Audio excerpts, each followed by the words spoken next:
we talked about how many great defenders there are in this class, and there's no one that is looking desperately for defensive help, quite like the New York Jets right now. They just trade away Jermaine Johnson. So now they have the opening at edge rusher, right? There's three really good edge rushers in this class. Two of them are being heavily rumored to potentially go right there. That would be David Bailey and Arvell Reese.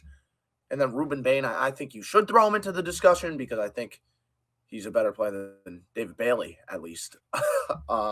Then Sonny Styles, of course, that's someone that you think about taking there. Even though he's not an edge rusher, he could help you a lot. Maybe you think about going to Caleb Downs. I don't know. How do you look at this pick? Who do you think is in the circle there? I think those would be the five names I list. Yeah, they have no ability to take a quarterback, which is horrible for a second round pick or second overall pick, excuse me. Fernando Mendoza is going to be the only quarterback that is even worth a first rounder. Ty Simpson will probably go, but we know he's probably not a first rounder just with QB inflation, et cetera, et cetera. So they automatically zero in on defense. They have a defensive head coach. Only problem is they didn't have a single interception last year, so that's not ideal. And I do agree that when you're taking a guy number 2 overall as a defender, you probably want him to be an edge rusher. That being said, Sonny Styles is about as tempting as it is to take a linebacker number 2. I just don't know when you look at positional value, positional strength, like what the argument would be to take a linebacker over an edge rusher. If you think Arvell Reese and you think Sonny Styles are both A1 grade players, which I would agree with that, then you have to take the edge rusher in my opinion. I'm with you. I'm not as anti David Bailey as you are, and trust me, I want to get my popcorn ready to hear what you're about to say in a few minutes. But I don't think that he is a top 5, top 10-ish type of guy. And with Ruben Bain, like I kind of want him to go to the Jets just so I could see the dinosaur fight between him and Will Campbell twice a year with how small their arms are. With that being said, no, I do like Ruben Bain. I think the arm size thing is a little overrated. However, I actually, and this is a small side tangent, I was actually in the camp that, like, guys, let's stop making fun of Will Campbell. His arms are small. Who cares? Like, this, that, whatever. He doesn't have to play guard.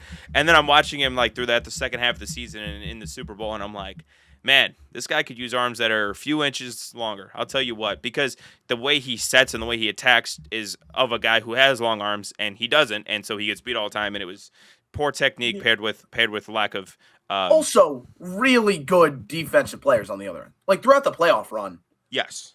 It was great defensive talent. Yes. There was a lot of, Derek Hall, like, I don't know if you saw Derek Hall just stick his arm out and, like, Will Campbell, like. But that's the thing. The good edge rushers know how to take advantage of that. Yeah.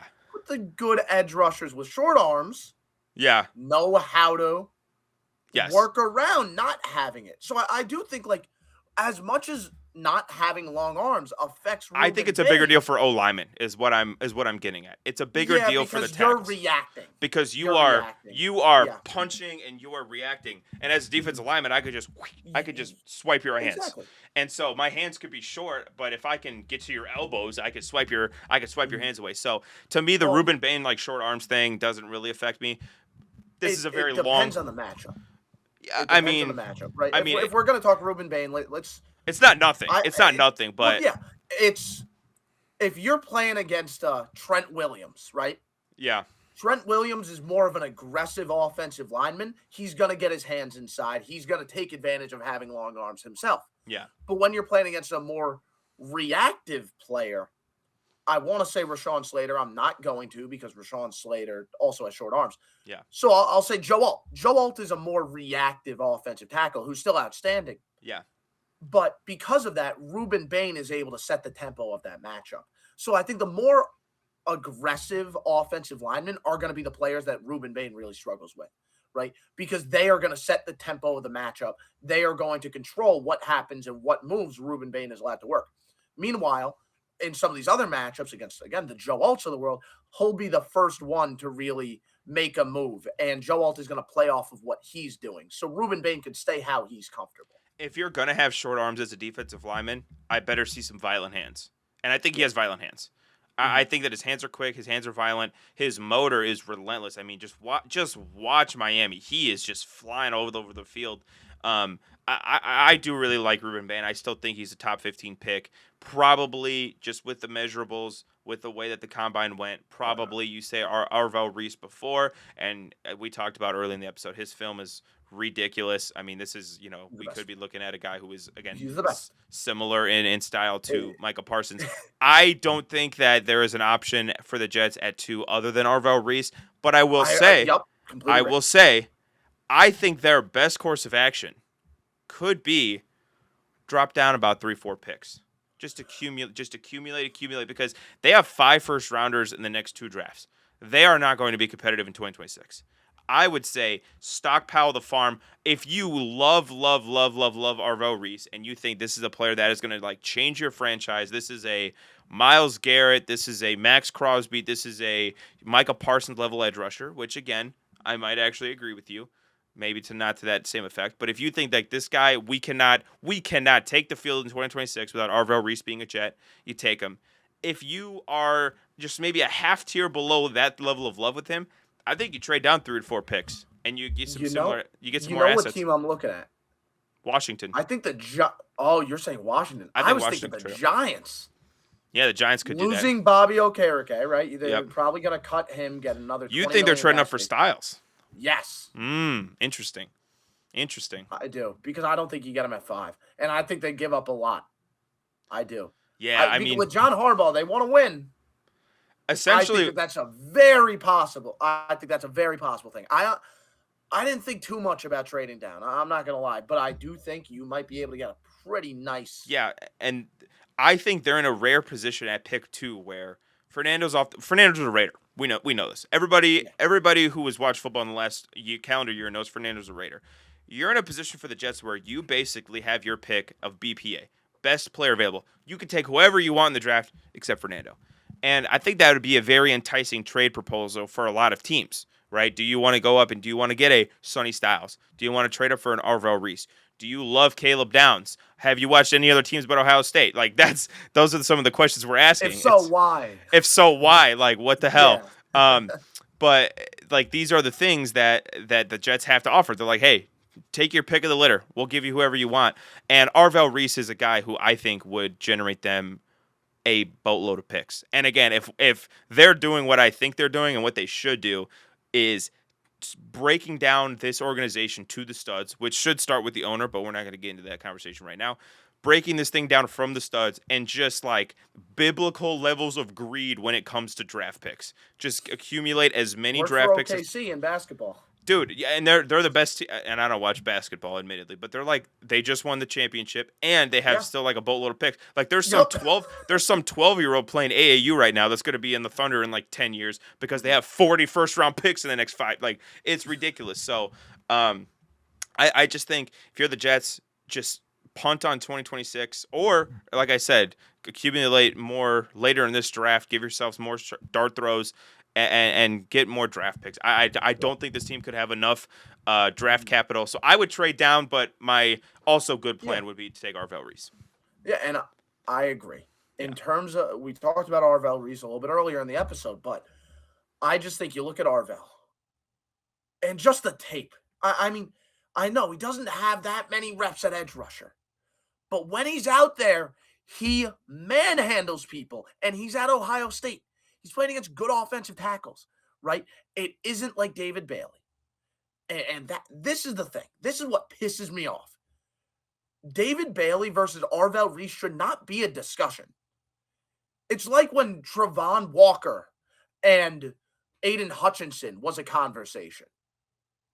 You remember that? And a team genuinely took shout Walker out over. Trent Baalke, man. Shout out Trent Baalke, one of the all-time what are GMs. We doing? And like Walker's fine, but he's not Aiden Hutchinson.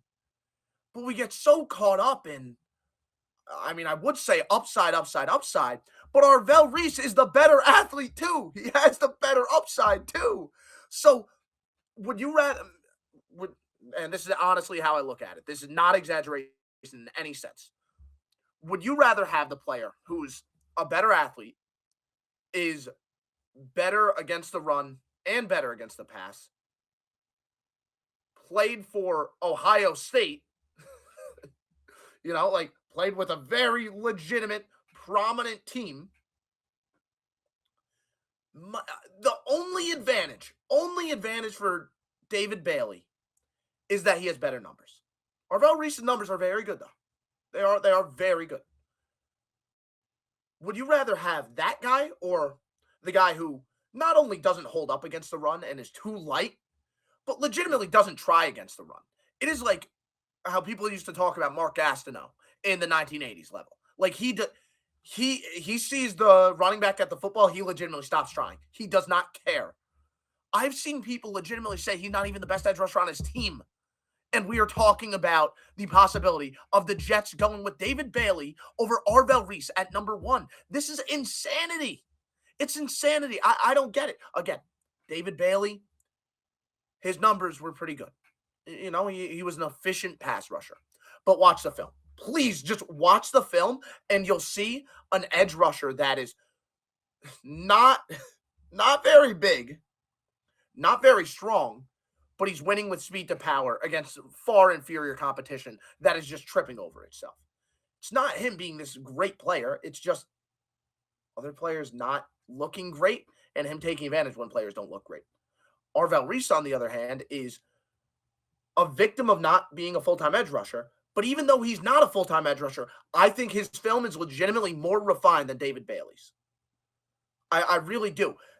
It is. I don't get the rationale.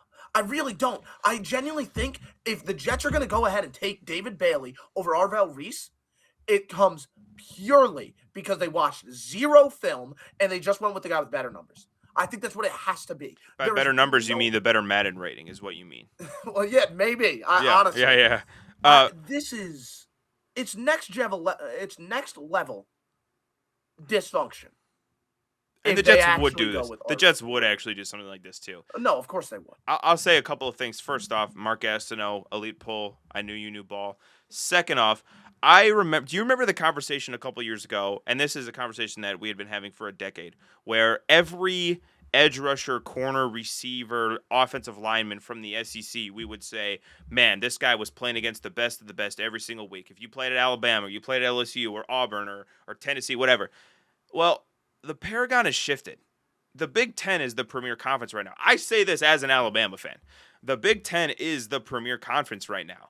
You have Indiana, Ohio State, and Michigan as the last 3 national champions. You look at the rankings for next year. You look at some of the preseason power rankings. The Big Ten is looking to dominate once again. So the Big Ten is what we remember the SEC being 5, 10, 15 years ago. So when a guy like Arvell Reese is dominating the Big Ten, and he's playing against Michigan, and he's playing against the national champion Indiana Hoosiers. That still doesn't sound right to say, but it happened. I promise you it happened.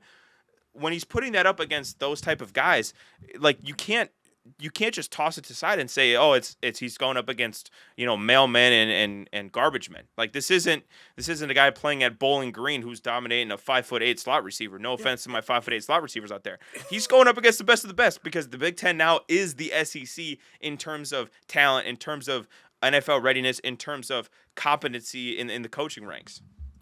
And again, just going back to the personal evaluation, because there was one other point that I noticed I forgot to mention in my complete dig into David Bailey. I need to go back. What's their beef with David Bailey, man? Did he My beef with him is that he isn't very good. That's my beef with him.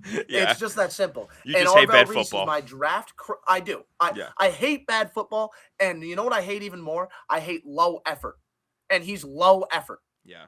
And is this like an Albert Hainsworth situation where he's gonna fall and just stay on the ground and not chase the quarterback?